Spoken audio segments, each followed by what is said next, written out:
Hey, welcome back. And so I'm back with my platinum card highlighted blonde that's a work in progress.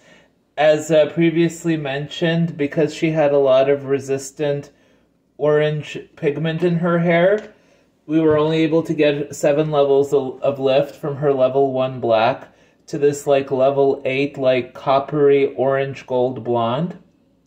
And so right now what I'm going to do is I'm going to do a color correction, and so I'm going to re-bleach her using a blue-based bleach as used previously to power through this resistant orange and to get her into a really nice and clean pastel blonde. So I have my 40 volume peroxide and my blue-based bleach that I mixed really nice, making sure that all the lumps and bumps are removed and that it's nice and creamy. As you can see here, I got my foils prepared, and now we're good to go. And I'm going to do the side sections because the Mohawk process is the fastest. And so I'm going to do my diagonal back and do really nice clean partings. You know what's hilarious is that this color reminds me of Kylie Minogue back in the day when she did that Put Yourself in My Place music video. And she was just very brassy, like that very brassy coppery blonde.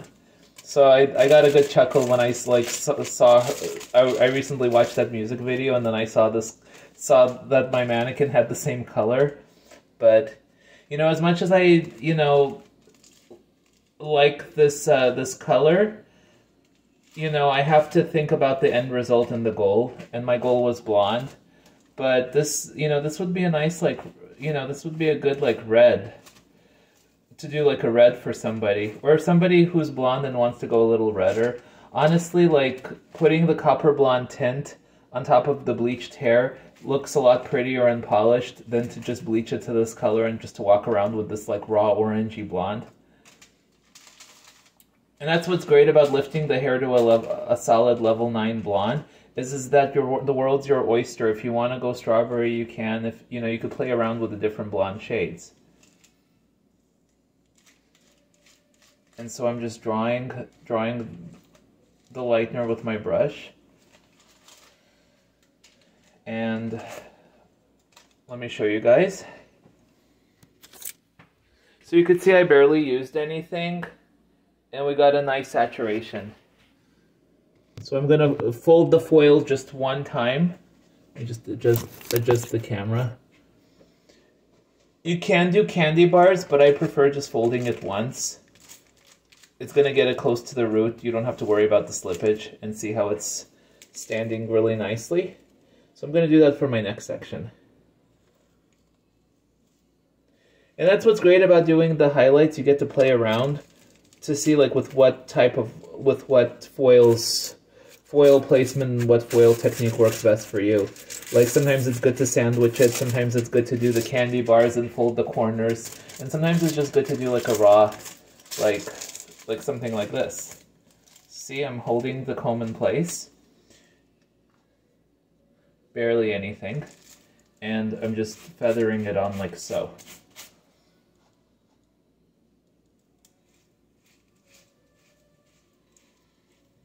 Gonna make her nice and blonde.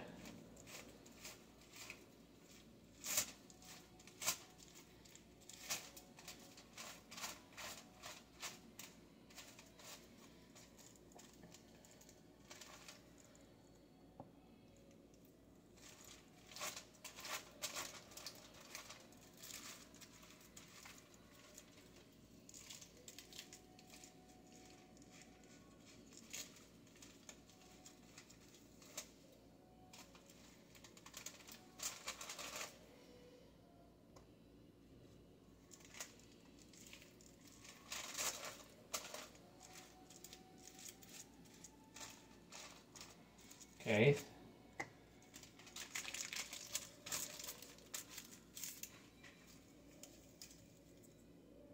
Let's see if we could get this done in under this section of hair, if we can get it done under 15 minutes. Very important to take like thin sections and not large chunks. You see this little section I'm taking?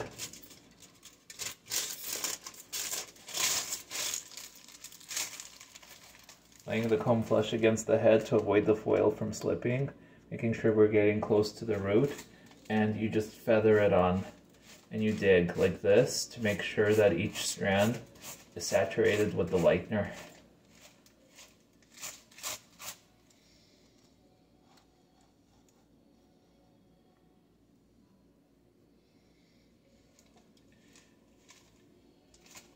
And one thing I learned with the lightener is in order to get the maximum lift, you have to make sure that the lightener is not too thick and not too watery. It has to be just an equal balance.